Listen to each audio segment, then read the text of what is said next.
Hi guys, welcome to Cherry explains. तो मरजान ना फिर अपने पापा को मिलने आती है उसके पास। और वो ना आकर नॉक करती है और हैदर ना अंदर खड़ा कुछ सोच रहा होता है। फिर जैसे ही वो उसकी बात सुनता है ना, तो वो बोलता है कि मरजान बेटा, मरजान तुम ठीक हो ना। वो बोलती है कि हाँ हाँ मैं ठीक हूँ, कुछ नहीं हुआ मुझे, मैं बिल्कुल ठीक हूँ, आप ठीक हो। फिर वो कहते हैं ना, शायद वो मुझे दुख पहुँचाने के लिए तुम्हें भी दुख दे सकते हैं या फिर तुम्हारे साथ कुछ भी कर सकते हैं, तो प्लीज़ अपना ध्यान देना। फिर ना मरजान से कहते हैं, मैं आपसे ना लास्ट टाइम पूछ रही हूँ, क्या आपने सच में आतिश और इलुल के साथ वो किया था?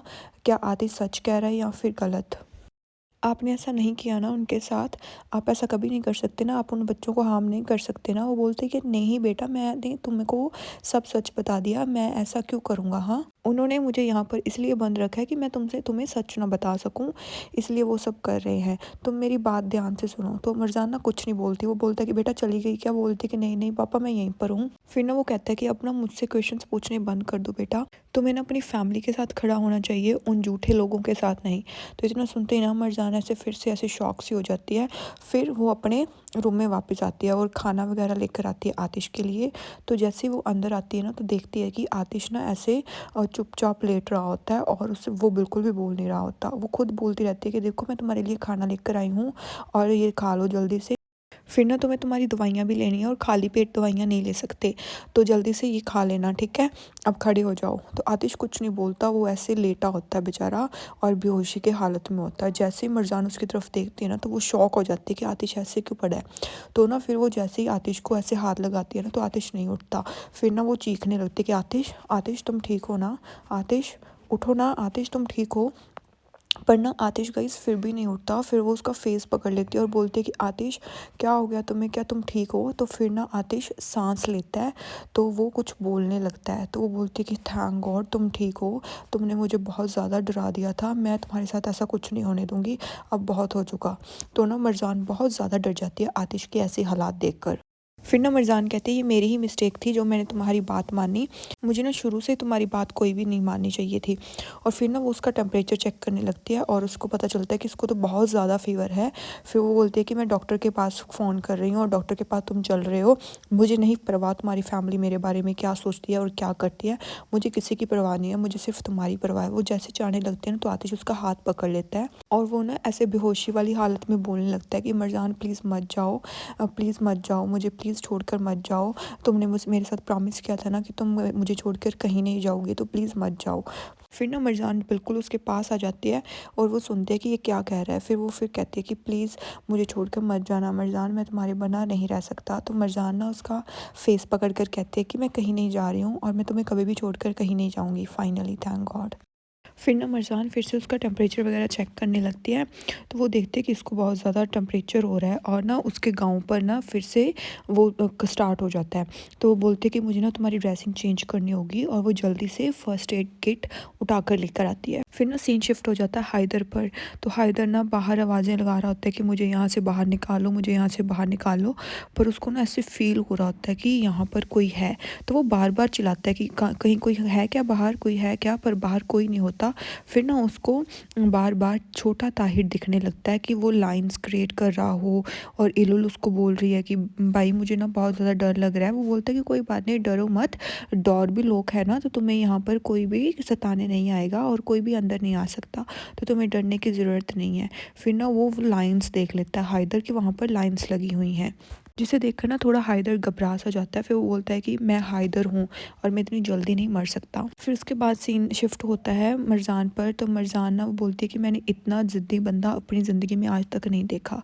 तो मुझे प्रोटेक्ट करने के लिए अपनी फैमिली से खुद की जान जोखिम में कैसे डाल सकते हो? हाँ, तुम्हें उठना ही होगा आतिश, उठ जाओ प्लीज़। तुम अपनी लाइफ मेरे लिए इतने रिस्क में नहीं डाल सकते जस्ट बिकॉज तुम्हारी फैमिली मुझे तंग करेगी। तुम ऐसा कैसे कर सकते हो? तो फिर उसका टेम्परेचर चेक करती है और उसका टेम्परेचर ना अभी भी नहीं उतरा होता, उसको बहुत ज़्यादा हैवी फीवर होता है। फिर वो बोलती है कि ये विनेगर अच्छा रहेगा तुम्हारे लिए, बट फीवर तुम्हारा अभी भी नहीं उतर रहा, मुझे समझ नहीं आ रही मैं तुम्हारे साथ क्या करूं। फिर ना वो थोड़े टाइम बाद फिर से उसका टेम्परेचर चेक करती है, बट उसका टेम्परेचर अभी भी नहीं जा रहा होता। और आतिश ना ऐसे बेहोशी की हालत में ना ऐसे मरजान मरजान बोल रहा होता है। तो वो बोलती है कि व्हाट हैपन, तुम्हें कुछ चाहिए क्या? फिर वो फिर से बोलता है मरजान। वो बोलती है क्या हुआ आतिश? तो वो बोलता है कि आई लव यू। मरजान इतना सुनकर ना वो बोलती है कि आर यू सीरियस, झूठे हो तुम। तो फिर वो मरजान की तरफ वैसे देखने से लगता है, तो कहती है वैसे भी ये फ़ॉल्ट तुम्हारा नहीं था, ये फ़ॉल्ट उसका था जिसने तुम पर यकीन किया, और ये मेरा ही फ़ॉल्ट था कि मैं तुम्हारे प्यार में पड़ गई और मैंने यकीन कर लिया कि तुम मुझसे सच में प्यार करते हो। फिर ना वो उस पर पट्टियाँ करती रहती है ऐसे, पर उसका फ़ीवर ना फिर भी नहीं उतर रहा होता। फिर ना वो बहुत ज़्यादा डर जाती है, वो बोलती है कि ऐसे तो नहीं तुम्हारा फ़ीवर उतरेगा, हमें ना कुछ और सोचना होगा, चलो खड़े हो जाओ, चलो मैं तुम्हारा ना बाथरूम में फेस और हाथ धुलवा कर लाती हूँ, शायद उससे कुछ फ़र्क पड़ जाए। तो फिर ना वो मरजान आतिश को ना ऐसे उठाती है, एंड आतिश स्टिल बहुत ज़्यादा बेहोश होता है। तो वो जैसे उठाती है ना, तो आतिश ना उसको ऐसे कसकर हग कर लेता है। फिर ना मरजान ऐसे उसको उठाती है और ना अपने ऊपर उसका सारा जोर डालकर फिर उसको ना धीरे धीरे बाथरूम की तरफ लेकर जाती है।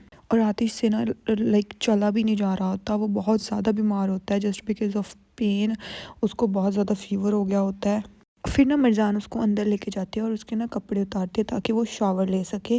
भाई मेरे को ये रोमांटिक क्यों लग रहा है, मतलब सीरियस होना चाहिए इस बात पर मैं रोमांटिसाइज़ कर रही हूँ इसको। फिर उसके बाद ना आतिश को कहती है ना कि तुम नीचे बैठ जाओ, तो वो उसको नीचे बिठा देती है, तो ऊपर उधर से शावर ऑन कर लेती है और फिर ना उसके हाथ पैर वगैरह साफ़ करने लगती है। तो जैसे वो हाथ पैर साफ़ करती है ना, तो आतिश स्टिल अभी भी ना ऐसे जोन आउट सा होता है कि उसको कुछ भी नहीं पता चल रहा होता कि उसके साथ क्या हो रहा है। फिर मरजान थोड़ा थोड़ा पानी लेकर उसका फेस क्लीन करती है, उसके शोल्डर्स पर पानी डालती है, फिर बोलती है कि कोई बात नहीं, बस ख़त्म होने वाला है, थोड़ा टाइम और सह लो। तो फिर वो धीरे धीरे उसके ऊपर ऐसे ना पानी डालती रहती है ताकि उसका फ़ीवर स्लो हो जाए। फिर ना वो आतिश को कहती है चलो हो गया, अब हम बाहर चलते हैं। फिर वो आतिश को अपने कंधे पर जोर डलवा कर फिर से बाहर लेकर आती है। फिर आतिश उसको बोलता है ना, मेरे साथ साथ मैंने तुम्हें भी थका दिया ना। तो मरजान बोलती है कि आर यू सीरियस, तुम कितने बीमार हो और तुम्हें अभी भी मेरी फ़िक्र हो रही है। यार बंदा हो तो ऐसा, खुद की फ़िक्र नहीं हो रही है उसको, मरजान की फ़िक्र हो रही है। फिर जैसे ही मरजान उसको बेड पर लिटाने लगती है ना, तो आतिश ना उसको अपने साथ ही नीचे घेर लेता है और मरजान ना उसके ऊपर गिर जाती है। फिर आतिश ना उसको ऐसे कॉन्टिन्यूसली ऐसे देखता ही रहता है, लाइक उसके फेस पर ना उसके लिए स्टिल प्यार दिख रहा होता है मरजान के।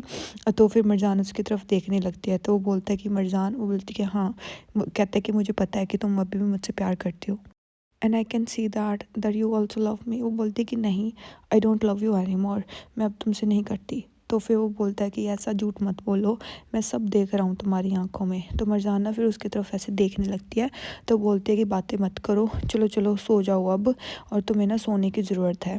तो वो आतिश को उठाती है फिर से और उसको ना अच्छे से वहाँ पर लिटा देती है और उसके ऊपर चादर वगैरह दे देती है।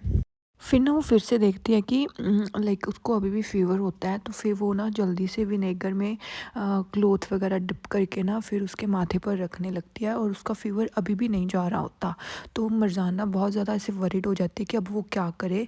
तो फिर वो जल्दी जल्दी ऐसे ना उसके ऊपर ऐसे पट्टियाँ करती रहती है, और उसको ना इस चीज़ के लिए बहुत ज़्यादा रोना आ रहा होता है कि उसकी वजह से आतिश की ये हालत है। तो वो ना फिर ऐसे कॉन्टीन्यूसली उसके पास बैठ कर ना ऐसे रोती रहती है और कॉन्टीन्यूसली उसके माथे पर पट्टियाँ करती रहती है, और आतिश ऐसे बेहोशों की तरह बेचारा लेट रहा होता है। फिर उसके बाद ना नेक्स्ट सीन दिखाया जाता है कि मरजान और आतिश ना दोनों सो रहे होते हैं, और मरजान भी ना बिना चादर के ऐसे सो रही होती है बेचारी, और आतिश अब पहले से कुछ ठीक होता है। तो फिर ना वो सबसे पहले मरजान से, लाइक मरजान से भी पहले उठ जाता है, और वो इधर उधर देखता है। तो जैसे ही अपनी दूसरी साइड देखता है ना, तो वो उसको दिखता है कि वो मरजान वहीं पर सोई होती है। तो वो बोलता है कि काश ये पल यहीं पर रुक जाए और मैं हमेशा तुम्हारे साथ ऐसे ही रहूँ। और आतिश ना ऐसे कॉन्टिन्यूसली फिर उसकी तरफ ऐसे देखता ही रहता है, मरजान की तरफ, और मरजान की भी ना ऐसे जाग से खुलने लग जाती है। तो मरजान भी अपनी ऐसे आंखें से मसलती हुई ना उठ जाती है। तो आतिश अभी भी उसकी तरफ देख ही रहा होता है। तो जैसे ही मरजान उसकी तरफ देखती है, तो आतिश उसे बोल देता है कि गुड मॉर्निंग। तो मरजान उसको देख कर बोलती है कि हाँ गुड मॉर्निंग, तुम ठीक हो क्या। तो फिर वो उसकी तरफ ऐसे देखती रहती है, फिर ना वो जल्दी से खड़ी हो जाती है और वो फिर उसके साथ पास में बैठ जाती है। वो बोलती है कि तुम ठीक हो, तुम पहले से अच्छा फील कर रहे हो क्या। तो आतिश कहता है कि हाँ मैं ठीक हूँ, तुम कैसी हो। तो फिर वो बोलते हैं कि मैं सिर्फ तुम्हारी वजह से पूरी रात जागी हूँ, मैं तुम्हारी वजह से सो ही नहीं पाई। वो बोलता है कि क्या, मेरी वजह से, मैंने क्या किया। तो वो ना उसकी तरफ ऐसे टेढ़ा टेढ़ा देखने लग जाती है, और यहीं पर ये एपिसोड एंड हो जाता है।